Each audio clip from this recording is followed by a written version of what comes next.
Assalamualaikum warahmatullahi wabarakatuh. Saya Hasti Retno Dewi akan menjelaskan tentang penilaian status gizi pada video kali ini. Selamat menyaksikan.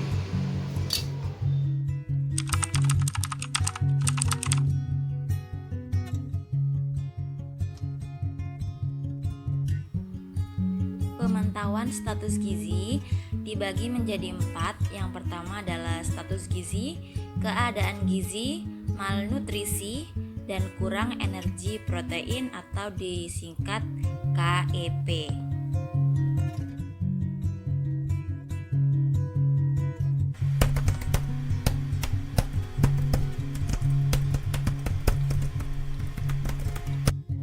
Status gizi merupakan suatu tampilan keadaan keseimbangan atau perwujudan nutrien dengan variabel spesifik.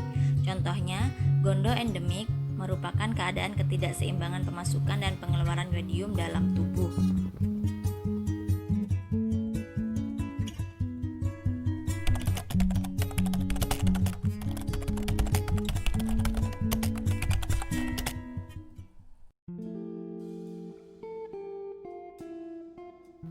Yang kedua, keadaan gizi, yaitu keadaan akibat dari keseimbangan antara konsumsi dan penyerapan zat gizi dan penggunaannya, atau keadaan fisiologik akibat dari tersedianya zat gizi dalam seluler tubuh.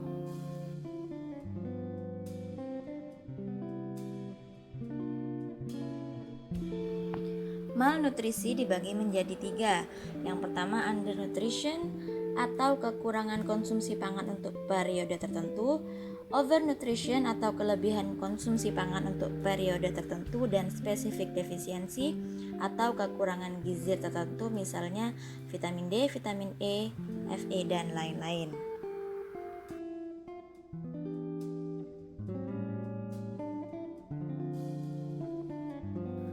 Selanjutnya adalah faktor yang berpengaruh terhadap status gizi: pendapatan, penggunaan pangan, pendidikan, dan ketersediaan pangan. Yang pertama, penggunaan pangan meliputi pola makan, cara pemasakan, distribusi makan, jumlah anggota keluarga, keadaan kesehatan, budaya dan agama, status sosial. Lalu ketersediaan pangan meliputi cara bertani, jenis tanaman, faktor lingkungan, luas lahan, pola tanam, dan lain-lain.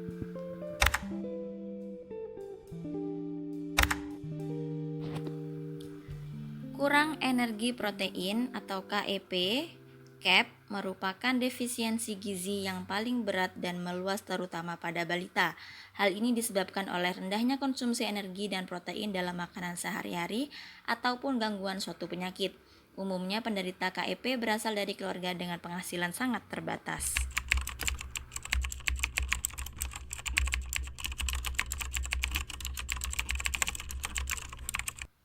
Nah, pada gambar ini kita bisa melihat faktor yang mempengaruhi timbulnya masalah gizi, yaitu ada zat gizi dalam makanan, daya beli keluarga, kebiasaan makan, pemeliharaan kesehatan, dan lingkungan.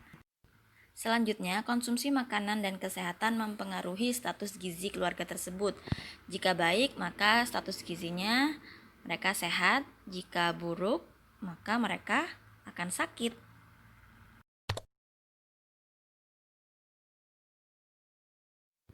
Lanjutan dari bagian sebelumnya, yaitu faktor yang mempengaruhi status gizi. Kebiasaan makan. Jika kebiasaan makannya baik, maka status gizinya baik dan keluarga menjadi sehat. Namun, jika kebiasaannya jelek, maka status gizinya menjadi jelek. Di sini dibagi menjadi gizi kurang dan gizi lebih. Gizi kurang ada KKP, anemi, zat besi, kurang vitamin A, gaki, dan lain-lain. Sedangkan gizi lebih di sini maksudnya jantung koroner, hipertensi, dan lain-lain. Pemeriksaan yang dilakukan untuk mengetahui gejala: yang pertama, menimbang BB, mengukur TB, dihubungkan dengan umur. Pada anak, gunakan KMS untuk mencatat untuk menilai perkembangan BB anak. Pada orang dewasa, dengan membandingkan BB, TB, atau IMT.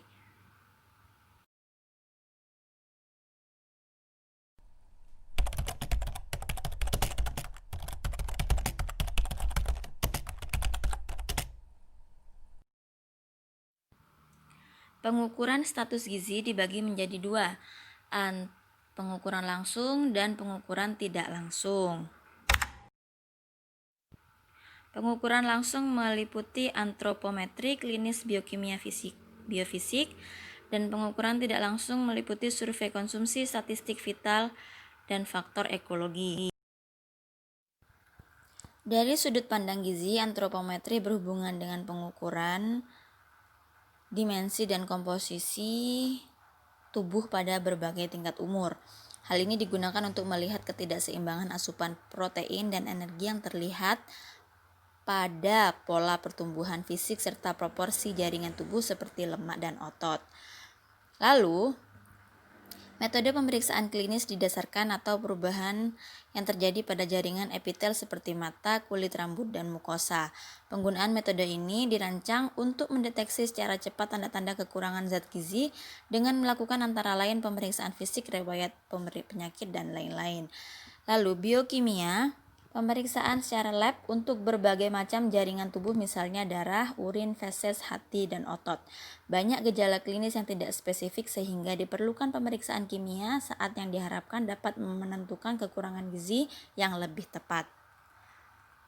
Biofisik, yaitu penggunaan metode penentuan status gizi dengan melihat kemampuan fungsi dan perubahan struktur jaringan.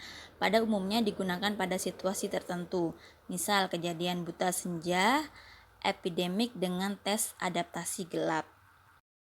Pengukuran status gizi secara tidak langsung meliputi survei konsumsi, yaitu merupakan penentuan status gizi dengan melihat jumlah dan macam zat gizi yang dikonsumsi.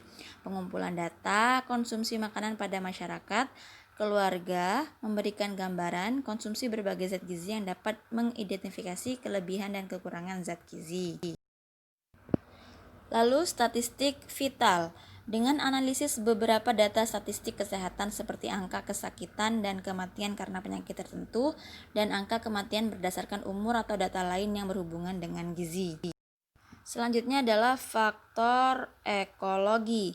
Pengukuran faktor ekologi penting untuk mengetahui penyebab malnutrisi. Keadaan malnutrisi merupakan hasil interaksi beberapa faktor fisik, biologis, dan lingkungan budaya. Bahan makanan yang tersedia juga tergantung pada keadaan ekologi seperti tanah, iklim, atau pengairan.